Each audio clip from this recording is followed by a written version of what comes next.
Aïe aïe aïe, eh ben je sens que tu vas être particulièrement chiant aujourd'hui, toi. Ah, tu m'étonnes. En fait, je cherche à prendre des forces pour l'épisode qui s'annonce et je vous conseille d'en faire autant.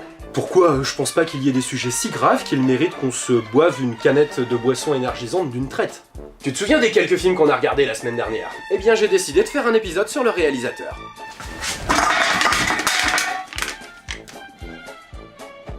Eh ben, tu vois quand tu veux.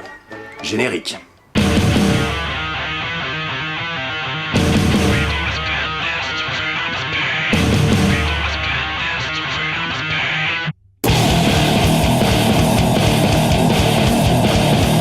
Je suis persuadé qu'en toutes circonstances, l'homme est capable d'apprendre de ses erreurs et de nourrir de bons sentiments pour sa communauté. Donc nous allons parler de Uwe Boll qui est un humaniste. Non, Uwe Boll est la triste exception qui confirme cette règle. Sympa pour le mec. Attends, j'ai même pas commencé. On va faire le tour du monument cinématographique qu'est ce personnage parce que oui, Uwe, je sais c'est un prénom bizarre mais pas plus que Cerise ou Suki, est effectivement un réalisateur de films souvent axé sur le thème du jeu vidéo. Ah bah si ça parle de jeux vidéo, ça va être sympa. Putain, non, ferme ta gueule quand tu sais pas, je suis sûr que t'as aucune idée de ce qui nous attend. En même temps, avec toi, on s'attend souvent à pas grand chose. Elle était facile celle-là quand même. Bref, Uwe Boll est né en l'an de grâce 1965, le 22 juin pour être précis, dans la ville de Vermeskirchen en Allemagne, tout le monde s'en fout. Il se forme à l'université de Cologne et pond ses premiers films sans intérêt de 1999 à 2002. Mais c'est en 2003 que notre cher boxeur allemand... Stop, il est boxeur? Et qu'est-ce que ça peut nous foutre? Ah bah, je serais toi, je ferais attention quand je fais une vidéo sur un mec qui a la possibilité de te planter dans le sol comme un clou. T'inquiète pas pour moi, je suis un expert en jiu-jitsu brésilien et français, savate polonaise et tapage de pièces à la roumaine. Quand même, il pourrait te casser la gueule. Ce qu'il n'a pas manqué de faire aux journalistes ayant critiqué ses films dans un combat de boxe organisé.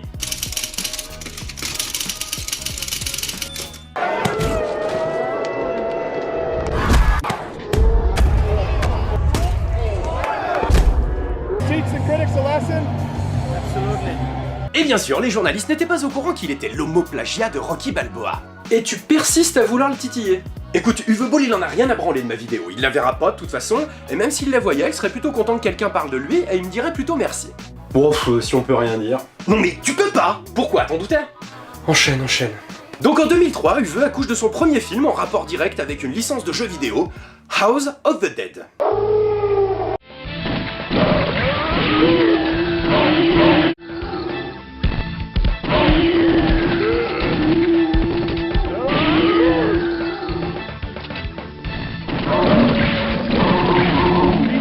Attends, c'est un jeu de... Ouais, un genre de jeu bien spécifique appelé Rail Shooter sorti par Sega en 1996 sur borne d'arcade. Tu sais, avec un flingue pour tirer sur l'écran. En gros, le principe, c'est que tu te contentes de suivre la trame des scènes proposées par le jeu, tout en tirant sur tout ce qui bouge. Et bien sûr, en faisant preuve du plus de réflexes possible pour éviter de te faire niquer la gueule par les zombies qui veulent ta mort. Il y a un scénario derrière le jeu à exploiter? Bonne question, eh bien oui. Wikipédia, maintenant que tu sais ce que c'est, nous informe que le scénario du jeu tourne autour de deux agents spéciaux du gouvernement infiltrant le manoir d'un savant fou faisant des expériences sur des humains, les transformant en zombies et autres monstres dégueulasses. Ouais, c'est copié sur Resident... Le premier Resident Evil fait hommage à ce jeu, pas comme notre ami Uwe d'ailleurs, qui dans sa grande ingéniosité visuelle, a décidé de plier le scénario en 4 et de se l'enfoncer dans le cul. Et le film a rien à voir avec le jeu? Si. Reload.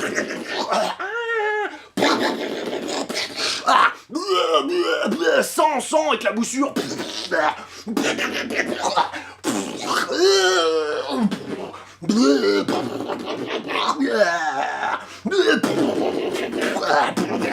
merde, je suis mort. Ah, sauvez mon pote. Ah merde, je suis encore mort. Gros méchant. Tout le monde est mort. Fin du film. T'as vraiment pas de budget, toi, hein? Ce que je comprends pas, c'est pourquoi utiliser ce jeu comme thème pour un film. Je veux dire, il existe dans notre culture un bon million de jeux avec un scénario qui ne se résume pas à ma piètre performance. Ce mec rêvait peut-être de ce jeu la nuit, je ne sais pas. Mais quand la même année sortaient Duke Nukem, Diablo et Tomb Raider, je suis en droit de douter de la santé mentale d'un réalisateur qui a souhaité faire un film sur ce jeu 7 ans plus tard. Et il est bien le film? Putain, c'est vrai que tu l'as pas vu. Bon, alors avant de te lancer dans un visionnage, va voir l'épisode de Crust que Karim Debache a consacré à cet étron. Le lien est dans la description. Et c'est d'ailleurs pour ça que je ne vais pas faire la critique technique du film, il est bien plus doué que moi pour ça. Pour ma part, je vais simplement embrayer sur la carrière de Monsieur Boll, qui visiblement n'a pas très bien cerné les attentes des amoureux de jeux vidéo à l'écran. Vire-moi cette photo. I'll talk slowly. Read my lips. You're dead. Any last words? Remember, long time no see.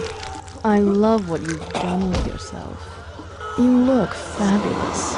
I guess I didn't play you enough the first time.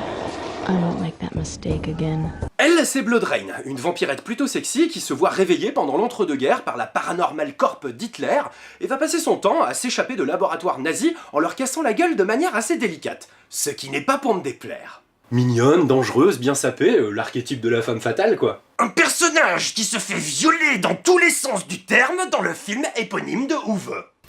Je viens voir Kagan. Qu'est-ce qu'elle fait? Qu'est-ce qui va m'arriver? Eh bien...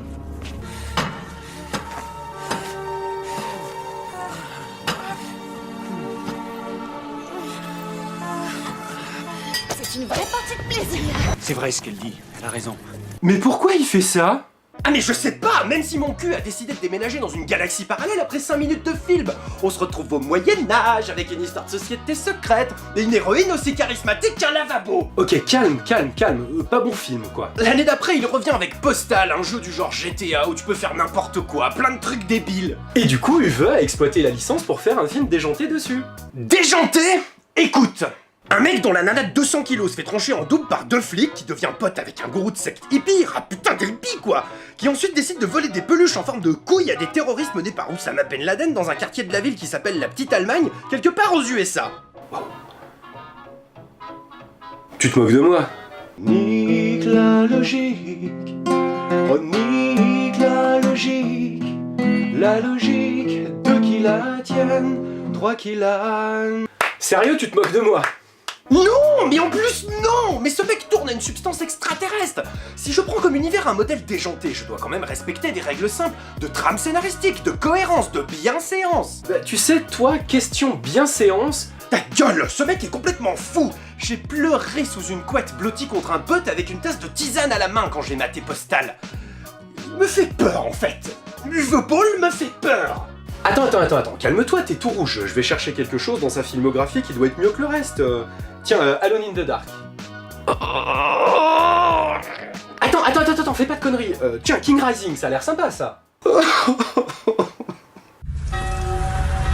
Les créatures de Galgan mettent le pays à feu et à sang. Sacrilège. Les forces du mal se réveilleront. Votre roi a besoin de vous. L'armée est là pour protéger tout le royaume. Et pas que le château. Un seul guerrier leur tiendra tête. Gallian réunit toute une armée, une vaste armée. Après Pathfinder et Eragon. Vas-y, ça avait l'air bien. Après Pathfinder et Eragon. Et alors? 2 films de merde. Tu croyais que ça valait la peine de le préciser? On te le dit dans la bande-annonce que King Rising va être pourri. Et sur toi, ça marche pas. Mais ouvre les yeux. Un nouveau héros, une nouvelle épopée. Même une force modeste peut percer la barrière formée par les Krug et venir à bout du problème à sa source. Embarqué pour le film épique de l'année. Votre roi vous a demandé d'affronter la mort. Ce soir, nous allons panser nos blessures et mettre nos morts en terre. Nous irons chercher le diable dans son ombre. Ah, je saigne des yeux. Avoue-le que la bande-annonce elle pète. Ce film du Uwe Boll est arrivé sur nos écrans en 2006 avec au casting Jason Statham, John Rhys-Davies, Ron Perlman, Matthew Lillard et l'inoubliable Claire Forlani dans Rencontre avec Joe Black. Tu l'as kiffé elle hein? J'ai appris d'expérience que la qualité d'un film ne se mesure pas forcément à la célébrité de son casting. Tiens d'ailleurs tu pourrais dire la qualité d'un film dans ta chatte ne se mesure pas forcément... Ok, continue. Mais on avouera que le jeu de ces acteurs a déjà fait ses preuves et qu'ils vont emmener le scénario vers une bonne interprétation. Et j'imagine que ce n'est pas le cas. Tellement pas, mais tellement pas. Les scènes de combat sont chiantes, mal filmées, le scénario est confus, il se passe rien, le film est chiant, plat, monotone. Une catastrophe cinématographique. Attends, même Titanic est mieux? Ouais. Oh, dur. Je comprends pas comment un Jason Statham ou un John Rhys-Davies n'a rien vu venir. Ah, t'as certainement raison pour le coup, mais en lisant le script digne d'une limace sous morphine, Crank ou Gimli auraient dû se douter de quelque chose. Sans déconner, Jason aurait même pu casser la gueule de Uwe Boll lorsqu'il lui a proposé le rôle. Ah bah attention quand même, il est boxeur notre réalisateur.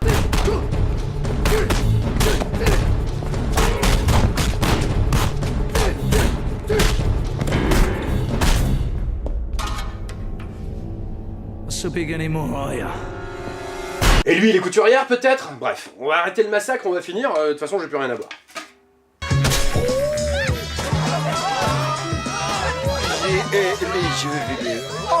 J'aime le cinéma et je ne recule devant aucune bobine ayant un tant soit peu d'intérêt pour me divertir ou me porter à la réflexion. S'il porte le nom de 7e art, ce n'est pas pour rien, et j'avoue que certaines réalisations sont de véritables œuvres d'art. Même si l'interprétation du ressenti d'un film reste tout à fait personnelle, il faut avouer que certains réalisateurs sont à l'aise dans leur style et maîtrisent parfaitement leur sujet. Je pense à George Romero pour les zombies, à Zack Snyder pour la fresque visuelle, ou encore Michael Bay pour les explosions. Mais quand bien même aimons-nous regarder le haut du panier, il faut quand même avoir un point de comparaison avec la lie puante du cinéma baignant dans le fond de ce même panier.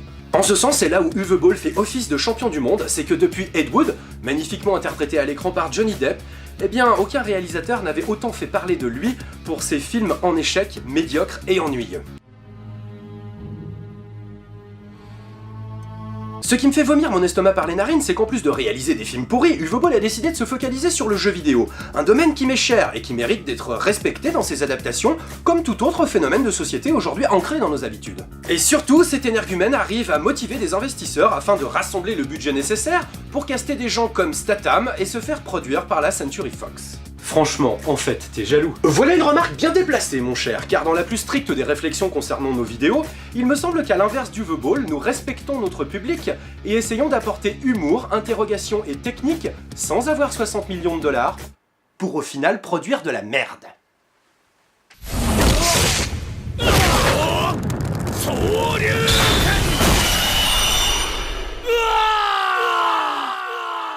Si t'avais 60 millions de dollars... Je suis sûr que t'as pas envie de finir cette phrase. Si, je suis... Merci d'avoir suivi ce nouvel épisode de Pourquoi je rage et je vous invite à aller regarder les quelques films évoqués dans la vidéo. C'est le moins que je puisse vous conseiller pour vous faire votre propre idée sur la question. On se retrouve bientôt pour un nouvel épisode et si vous avez apprécié, n'hésitez pas à vous abonner, like, partage, tout ça. D'ici là, ne vous énervez pas trop et surtout n'oubliez pas, on ne fait pas de fumée dans ta chatte sans feu dans ton cul.